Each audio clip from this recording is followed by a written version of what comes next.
Have you ever woken up on your own birthday, only to find out your children had already planned your funeral? That's what happened to me.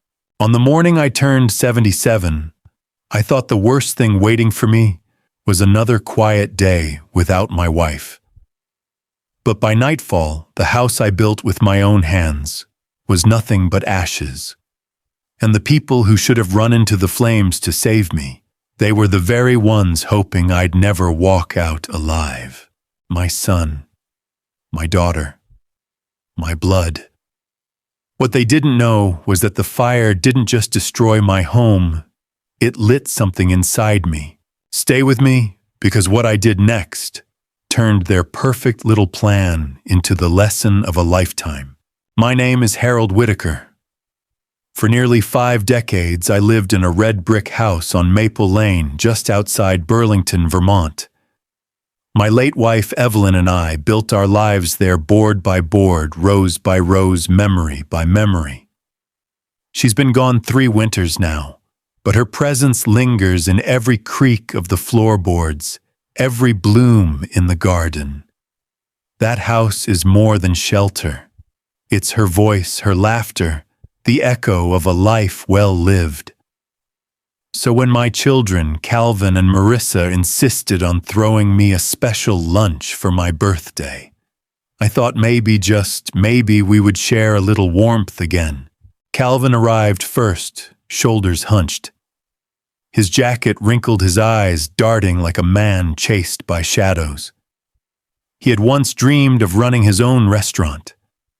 Now he's drowning in debt, owing money to people I'd rather not name. Still, he smiled, that nervous grin that never reaches his eyes. "Happy birthday, Dad," he said, patting me on the back a little too hard, like he was trying to convince both of us of his sincerity. Marissa followed soon after, draped in silk, her hair pulled tight, perfume trailing behind her. She married into Boston's social scene, always chasing invitations to parties where she thought she belonged. But underneath her polished veneer, I've seen the cracks. Credit cards maxed out, a husband's clinic that barely stays afloat. She kissed my cheek lightly. "77 looks good on you, Daddy," she said, her voice smooth as cream. We sat down to lunch. Roast chicken, green beans, and a cake with candles. It should have been enough. For a fleeting moment, I allowed myself to believe it was genuine, that my children wanted nothing more than to celebrate my life. But after the plates were cleared, the air shifted. Calvin cleared his throat, eyes fixed on the tablecloth. Marissa folded her manicured hands, her smile too practiced. "Dad," she began softly, "we've been talking. We worry about you all alone in this old house. Winters are harsh. The stairs are steep. What if something happens?" Calvin jumped in louder, rougher. "Yeah, it's not safe. And the upkeep, it's too much for you. You should sell, Dad. Move into Maplewood Pines. They've got everything. Nurses' activities, people your age. You'll love it." I felt my fork grow heavy in my hand. Sell my house. Abandon Evelyn's roses, her kitchen, the porch swing where we used to watch the sunset. Marissa slid a folder across the table. "We've even prepared the paperwork. You just need to sign. It'll free you, Dad. You deserve comfort." But I saw through it. Their comfort was not mine. Their urgency wasn't love, it was desperation. I pushed the folder back. My voice was steady, though my hands trembled. "No. This house is mine. Evelyn's memory is in every brick. I will not leave it, and I certainly won't sign anything today." The silence was sharp. Calvin's jaw clenched, his eyes flashing with frustration. Marissa's smile collapsed, her face hardening into something colder. "You're being unreasonable," she said flatly. "We're just trying to help." I looked at them both, my blood, my children, and for the first time, I felt the distance between us like a canyon. Their concern wasn't for my well-being.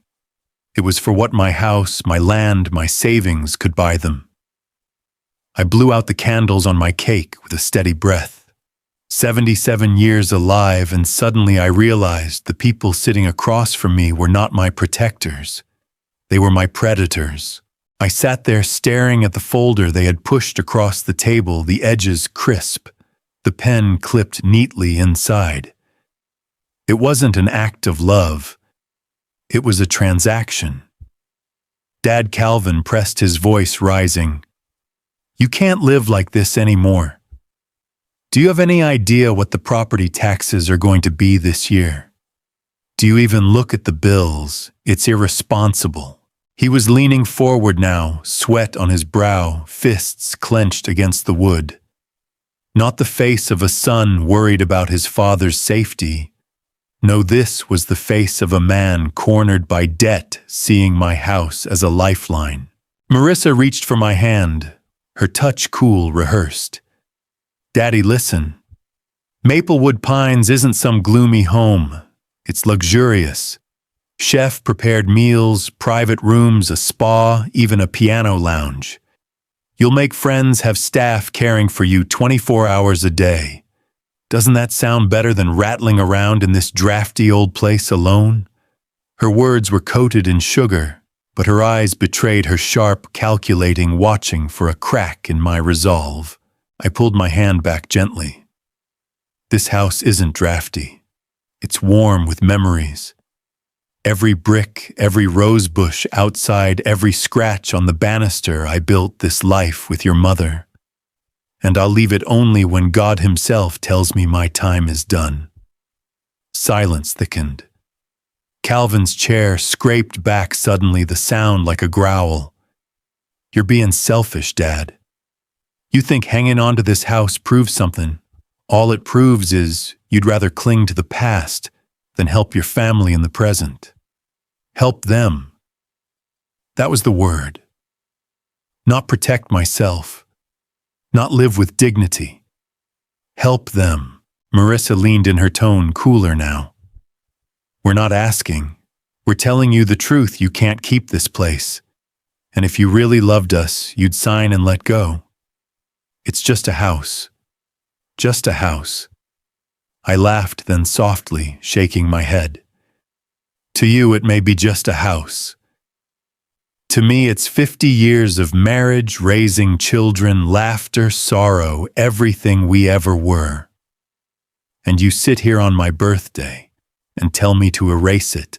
Their faces hardened. Calvin's frustration twisted into anger. Fine. Don't sign today. But don't expect us to keep cleaning up after you when things go wrong. When you fall on the stairs, when the furnace dies, when the taxes crush, you don't come running to us. Marissa added, almost under her breath. Maybe you should remember who's going to inherit it anyway. That cut deeper than any shout. They weren't even pretending anymore. They saw me as an obstacle between them and what they believed was already theirs. I pushed my chair back, standing slowly. Inheritance is not a right. It's a gift. And as of this moment, neither of you should assume anything. Their eyes widened, not with guilt, but with something colder, fear of losing what they thought was secured. I walked to the window, then looking out at the snow beginning to fall. Evelyn used to love the first snow, said it made everything look clean, pure. But that night, it only made me feel the dirt on my hands, the betrayal at my table. Behind me, Calvin muttered something I'll never forget. One way or another, that house won't be standing forever.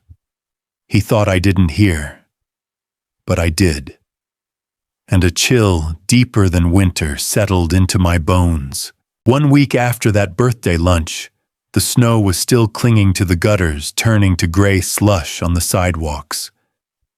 I bundled into my heavy coat scarf wrapped around my neck and set off on my morning walk through Maple Lane.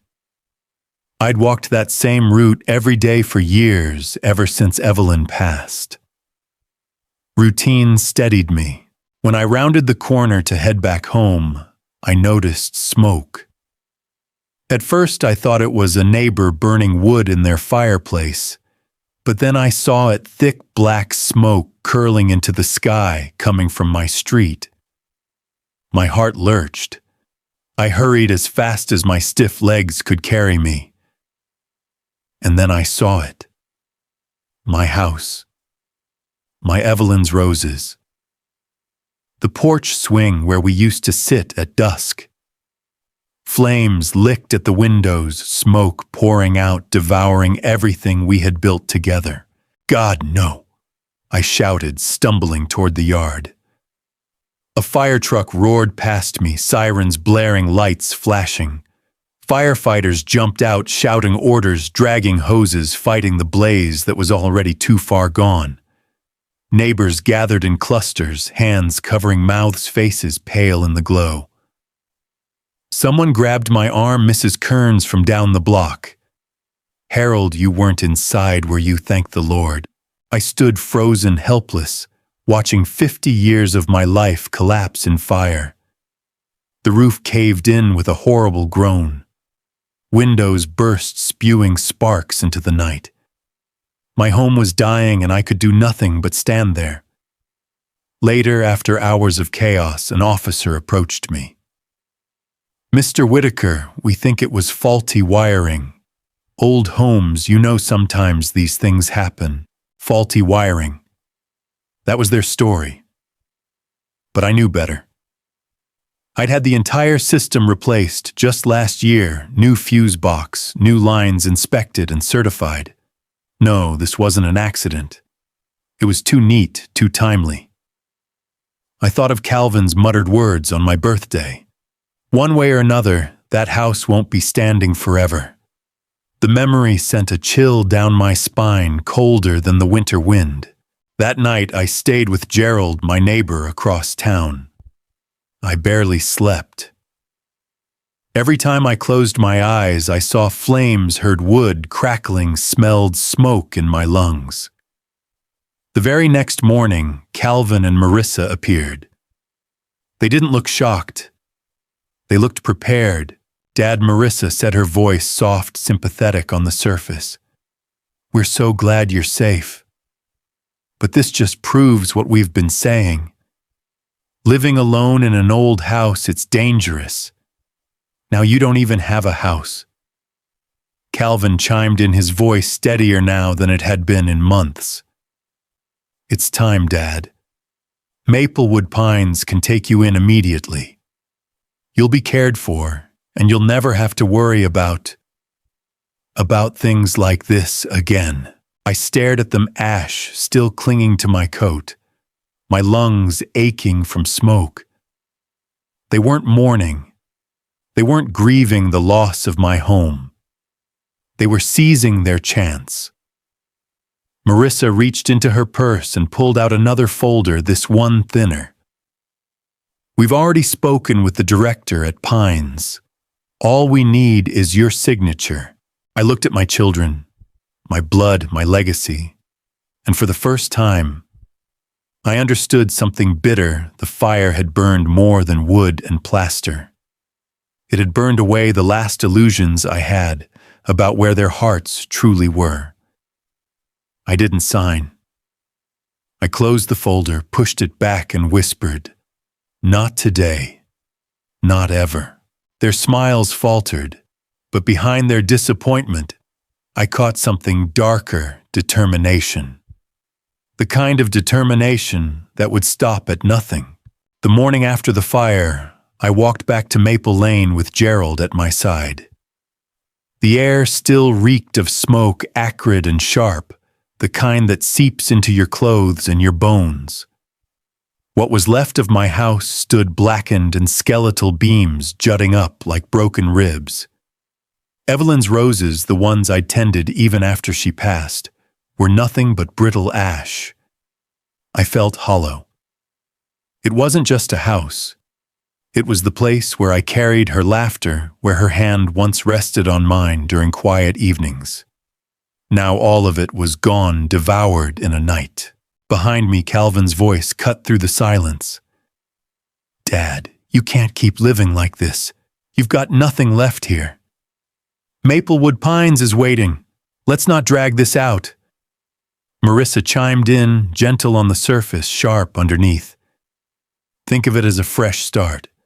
A safe, elegant place. You deserve that, Daddy. I turned slowly, my eyes on their faces. They weren't broken-hearted. They weren't grieving with me. They were impatient, calculating. Not yet, I murmured. My voice cracked, but not from weakness, from resolve. That night at Gerald's farmhouse, as I sat at his worn oak table, I unfolded a leather folder I hadn't touched in years. Inside were the papers for Whitaker Holdings, the company Evelyn and I had quietly built after the war. Real estate rentals, commercial properties. My children knew nothing about it. They thought this red brick house was all I had. I ran my fingers over the embossed seal, a flicker of strength warming me. The house might be gone, but I was not. Gerald leaned forward, his eyes steady. You've got more power than they know, Harold. Don't let them write your ending. I nodded. My children wanted me powerless, tucked away in Maplewood Pines, stripped of choices.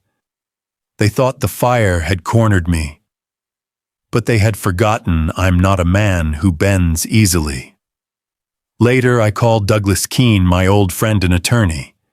His voice was calm, dependable. Bring me everything, he said. We'll make sure you're not trapped. And then there was Sophie Hart, a young social worker who visited seniors after disasters like mine. She came by Gerald's farmhouse with a clipboard and warm eyes.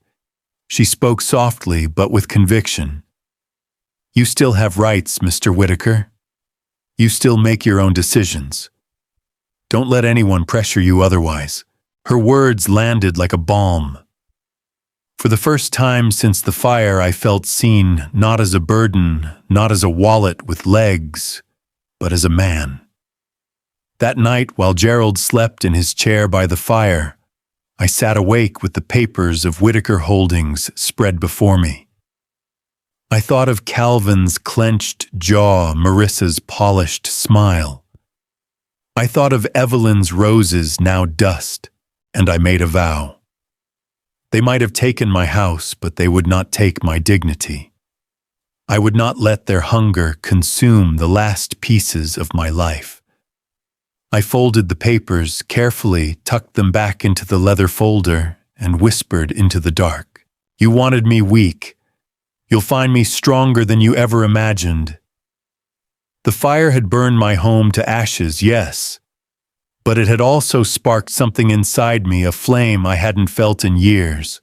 3 days after the fire, I found myself seated in Douglas Keene's law office. The scent of old books and polished oak filling the air. The leather folder containing the papers of Whitaker Holdings sat between us, its presence like a silent declaration I was not the helpless old man my children imagined. Douglas adjusted his glasses, scanning the documents with the patience of a man who had shepherded countless clients through storms. Finally, he looked up, his eyes steady.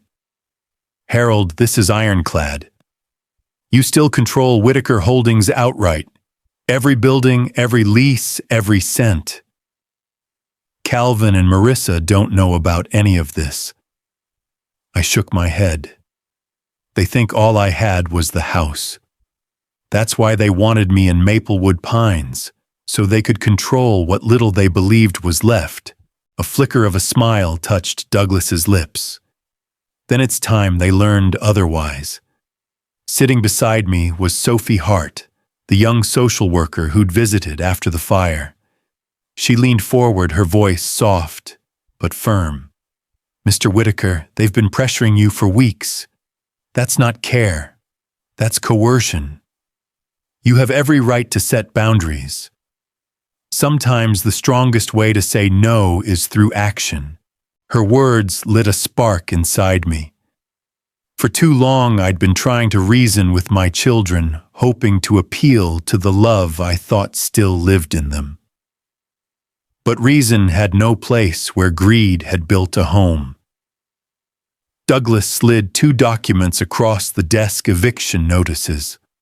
One for Calvin's apartment, which he'd been renting at a family discount from a property I owned. Another for Marissa's husband's medical office in a Whitaker Holdings building in Boston. "Deliver these," Douglas said calmly, "and they'll realize the man they thought they could control still holds the cards." For a moment, doubt washed over me. These were my children, blood of my blood. Would Evelyn have wanted this? Then I remembered the look in Marissa's eyes as she pushed those papers across the table on my birthday. The sound of Calvin muttering one way or another, "That house won't be standing forever." They had chosen this path long before I picked up my pen. I signed the documents with a steady hand. That evening, Gerald drove me back to his farmhouse, the snow crunching under his truck tires. He glanced over at me. "You sure about this, Harold? This is heavy stuff." "I'm sure," I said quietly. "I didn't start this fight, but I'll finish it." 2 days later, Calvin stormed into Gerald's kitchen, eviction notice crumpled in his fist. His face was red, his voice a roar. "How could you do this to me, Dad? You're throwing your own son out on the street." I looked at him calmly. "You wanted to put me in Maplewood Pines. You wanted me powerless. Consider this a reminder I am not powerless." He sputtered, rage boiling, but behind his fury, I saw fear, the fear of a man whose safety net had vanished. Marissa came the next day dressed in her finest coat, her makeup flawless but her composure cracked. She slammed the notice for her husband's office onto the table. "Do you have any idea what this will do to us, to my reputation?" "Yes," I said evenly. "I do. And maybe now you'll understand what it feels like to have the ground ripped out from under you." For the first time, I saw them stripped of their polish, their masks. And in their anger and their desperation, they confessed more than they realized. Calvin muttered, "If the fire hadn't gone our way, none of this would be happening." Marissa snapped, "Don't say that out loud." But it was too late. I heard it. And so did the recorder in my vest pocket. They hadn't lit the match, but in their hearts, they had wanted the flames. When Calvin stormed out of Gerald's kitchen, the door rattling on its hinges, I sat back in my chair, heart pounding. My vest felt heavy with the little recorder tucked inside. It had caught every word, his reckless mutter, Marissa's panicked warning. Proof. Not that they lit the fire, but that they longed for it. Sometimes intent speaks louder than deed. That night I laid the recorder on Gerald's table, its plastic casing scratched from decades of use. I pressed play, and their voices spilled out. If the fire hadn't gone our way, none of this would be happening. Don't say that out loud. Gerald shook his head, his weathered face tight with anger. They're digging their own graves, Harold. That's not children talking, it's conspirators. The next morning, I carried the recorder and the eviction files back to Douglas Keene's office. He listened with the same calm focus he always had, eyes narrowing as the tape played. When it clicked off, he folded his hands. Harold, he said quietly, this may not send them to prison, but it paints a picture the world will understand. A picture of betrayal, of greed, of intent. I swallowed hard. Do I use it? Do I destroy my own children with their own words? Douglas leaned back, his chair creaking. You don't need to destroy them. You need to protect yourself and decide what kind of legacy you want to leave. Sometimes exposure is protection. Sophie Hart joined us later that afternoon. She had a notebook in her lap, her pen tapping softly as she listened. This is elder abuse, Mr. Whitaker. Not the kind people like to name, but it is. Pressure, coercion, stripping away independence, it's all abuse. Your story could help others, not just you. Her words hit deep. Abuse. I'd never used that word for my children. But what else was it when your own son and daughter tried to snuff out the last embers of your life for a payout? We sat together, the three of us, weaving a plan. Douglas would hold the recordings in trust copies secured in multiple places. Sophie would make sure I had every legal safeguard to keep control of Whitaker Holdings. No signature of mine could be forged. No power of attorney slipped under my pen. And me, I would keep acting the part of the frail old man. I'd let Calvin and Marissa think I was cornered, too tired to fight. Because desperate people reveal themselves most when they believe they've already won. That evening back at Gerald's farmhouse, I walked outside under the stars. The air was sharp, the kind that cut your lungs but cleared your head. I looked up and whispered into the cold, Evelyn, if you can hear me, I'm still fighting. For us. For what we built. The wind rustled through the pines like a soft answer. The next day, Calvin returned, rage cooled into desperation. He sat at the table, his shoulders slumped. Dad, he said, voice breaking, we can't pay the rent now. Lorraine's husband might lose his practice. You've ruined us. I stared at him, then pressed the recorder in my pocket, just in case. No, son, I said softly. You ruined yourselves when you decided my house was worth more than my life. He had no reply. He just looked at me like a man seeing for the first time that the ground he thought solid was already turning to sand. And I knew then my fight was no longer about survival. It was about dignity. And dignity once reclaimed is something no fire, no betrayal can burn away. It was a week after Calvin's desperate visit when Douglas Keene called me into his office again. His tone on the phone had been brisk, urgent. When I arrived, I found him with a newspaper folded neatly on his desk. Sit down, Harold, he said. There's been a development. I eased into the chair, my heart already bracing.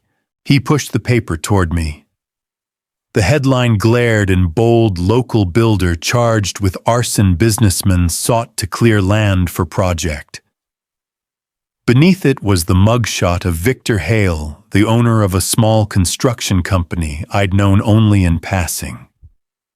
The article claimed he'd bribed a drifter to set the fire, hoping to push me out, so he could swoop in on the land once it was declared vacant. So it wasn't my children who struck the match. But my relief lasted less than a breath. Because in the pit of my stomach, I knew Calvin and Marissa might not have lit the flames, but they had wished for them. They had stood ready to profit from the ashes. When I returned to Gerald's farmhouse, I found both of them waiting. Calvin looked pale, worn down. Marissa perfectly dressed as always, but her hands fidgeted with the strap of her purse. You've seen the news, Marissa asked carefully. I have. Calvin leaned forward, desperate. Dad, don't you see? We weren't behind it. We didn't burn your house down. No, I said evenly, but you wanted it gone. Don't bother denying it. I heard you both. I recorded you, their faces drained of color. Marissa stammered. We were angry, frustrated. You don't understand the pressure we're under. The bills, the debts. Calvin slammed his fist against the table, his voice raw. We thought We thought if the house wasn't there, you'd have no choice but to come with us. To Maplewood Pines. We never set the fire, Dad, but he broke off, shaking his head. But we wanted it. We wanted it so badly, it was like we'd already struck the match. There it was. The confession I'd known was waiting, tearing itself from his throat at last. Marissa's eyes filled with tears, but they weren't the tears of a child grieving her father's loss. They were the tears of someone watching a plan collapse. "Please," she whispered. "Don't tell anyone. Don't ruin us." I looked at them both, my son and daughter, the children Evelyn and I had raised with love and sacrifice, and I realized the fire had not only destroyed my house, it had revealed the rot at the heart of my family. "You don't need me to ruin you," I said quietly. "You've done that yourselves." The silence that followed was unbearable. Calvin dropped his head into his hands. Marissa looked away, her jaw tight, shame and fury battling behind her eyes. Later that night, when I was alone again, I sat by Gerald's fireplace, the recorder resting on my knee.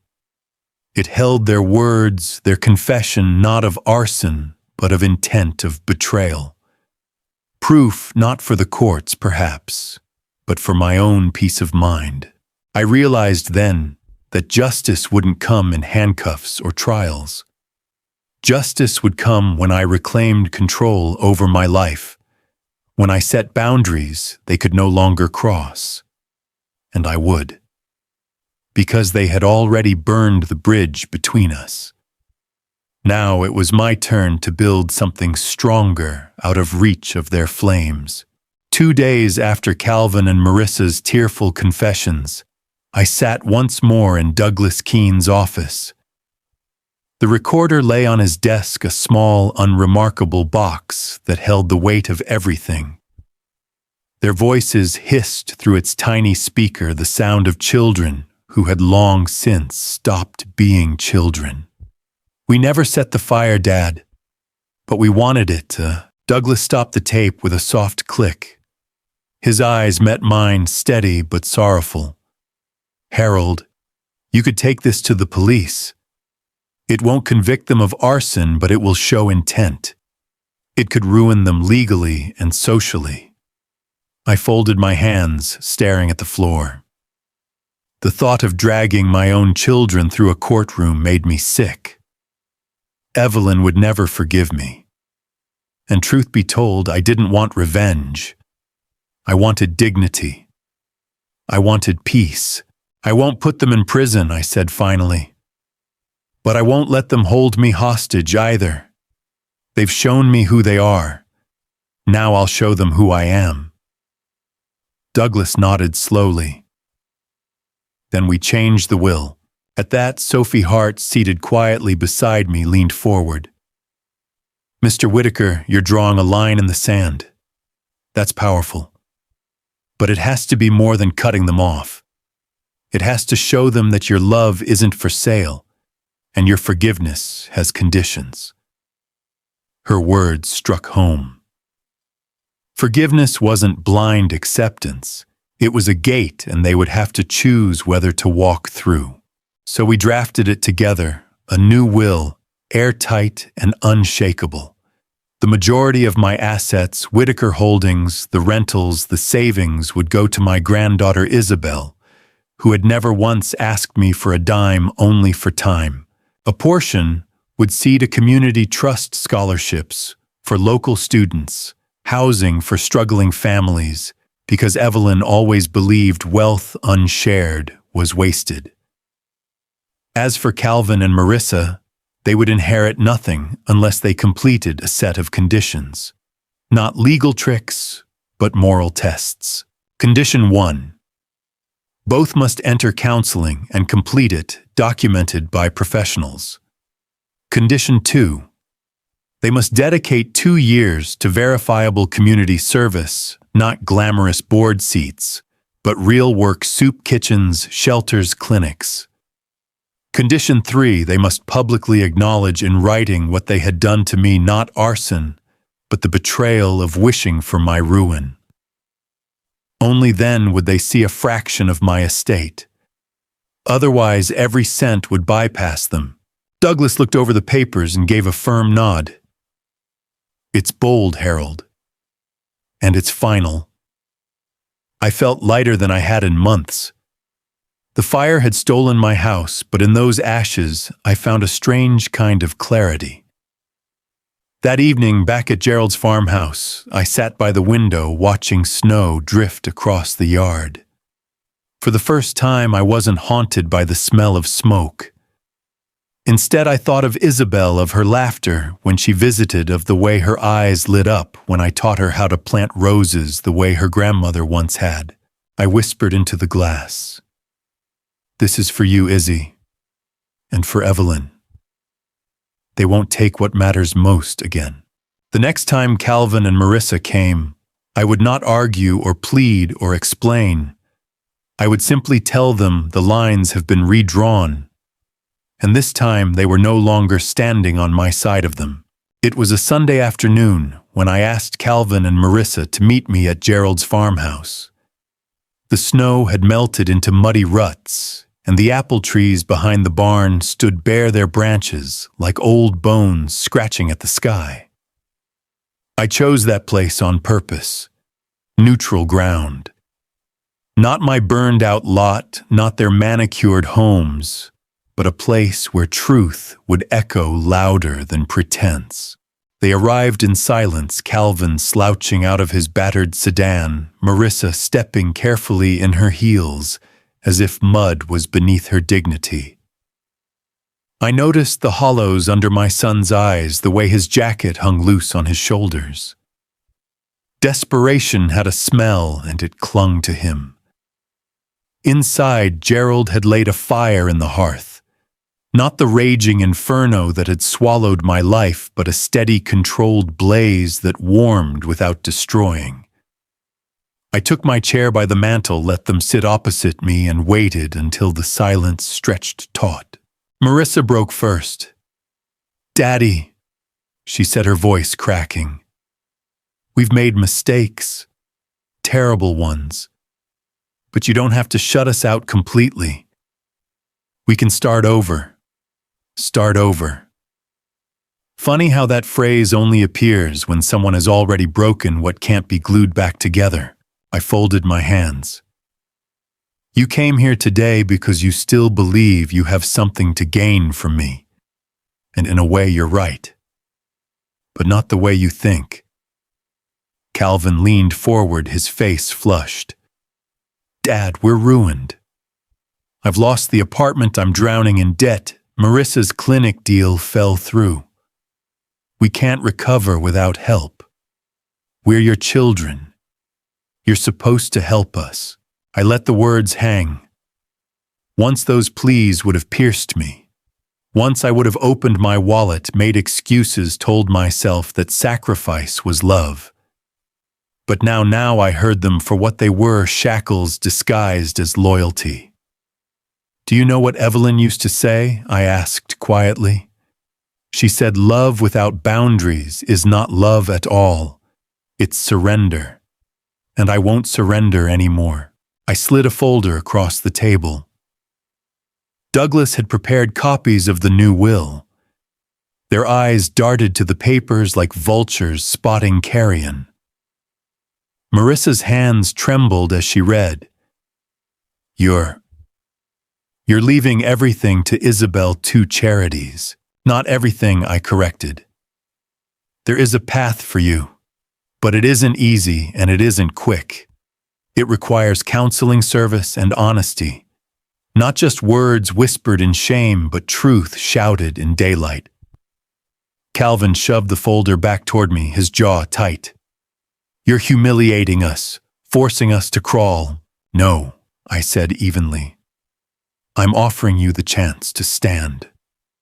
For once in your lives, to stand on something other than my shoulders." The room went still. Only the crackle of the hearth and the distant lowing of Gerald's cattle filled the silence. Marissa pressed her hands to her face, and for the first time, I saw tears that looked less like manipulation and more like mourning for pride, for comfort, for illusions shattered. Calvin's voice dropped to a whisper. "And if we refuse, then you'll have nothing," I said simply. "No inheritance, no second chances, no safety net. You'll walk out that door with exactly what you've built for yourselves." Which, judging by recent events, isn't much. His fists clenched, unclenched. Rage flickered in his eyes, but beneath it was fear, the kind a man feels when the ground gives way beneath him and he realizes there is no one left to catch him. I leaned back in my chair, calm as the fire behind me. This isn't punishment. It's the last gift I can give you, the chance to choose a different road. Whether you take it is up to you. The night after our confrontation, I slept soundly for the first time since the fire. No dreams of smoke, no shadows of Evelyn calling from across the flames. Just quiet. When I woke, the sun poured through Gerald's curtains, and for once it didn't feel like another day stolen from me. It felt like the first day of something new. A week later, Isabel came by with a box of paintbrushes and a smile that reminded me of her grandmother's. "Grandpa," she said, "if you're really serious about that community center, I want to help. We can turn the old library lot into something beautiful." Her words filled me with more pride than any business deal I'd ever made. Here was a child who wanted nothing from me but to build something alongside me. Evelyn would have kissed her forehead and whispered, "That's our girl." We walked the empty lot together. I could almost see it already. Children playing in the courtyard. Old men like me teaching them how to sand wood or plant tomatoes. Mothers finding a safe place to rest. Teenagers discovering they weren't alone. A place where the town's forgotten people could become family. That I realized was my real inheritance. Not bricks or bonds or bank accounts, but a legacy of dignity and connection. As for Calvin and Marissa, they never gave me their answer that night. They left in silence, my will tucked under Marissa's arm like a verdict waiting to be read. Whether they'd choose the hard road of redemption or the easy slide into ruin, I didn't know. Maybe I never would. But the choice was theirs now, not mine. And for once, I was at peace with letting go. On the first day the foundation opened its doors, Isabel stood beside me, ribbon in hand. The whole town had gathered, neighbors, students, even the mayor. When the scissors sliced through that red ribbon, the cheer that went up wasn't just for me.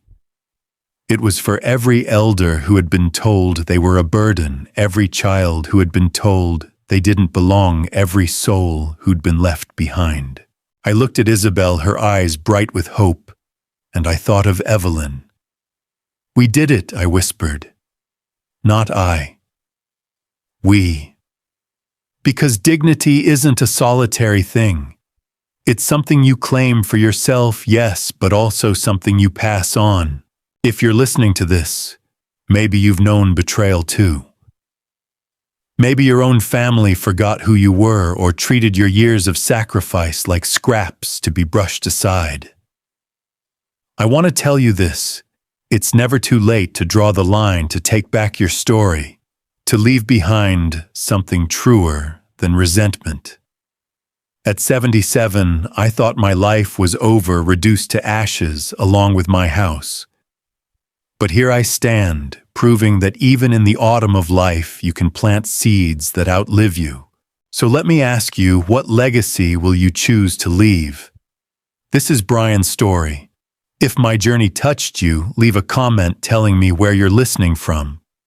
Don't forget to subscribe to Brian's Story for more true family and revenge stories that remind us all dignity has no expiration date.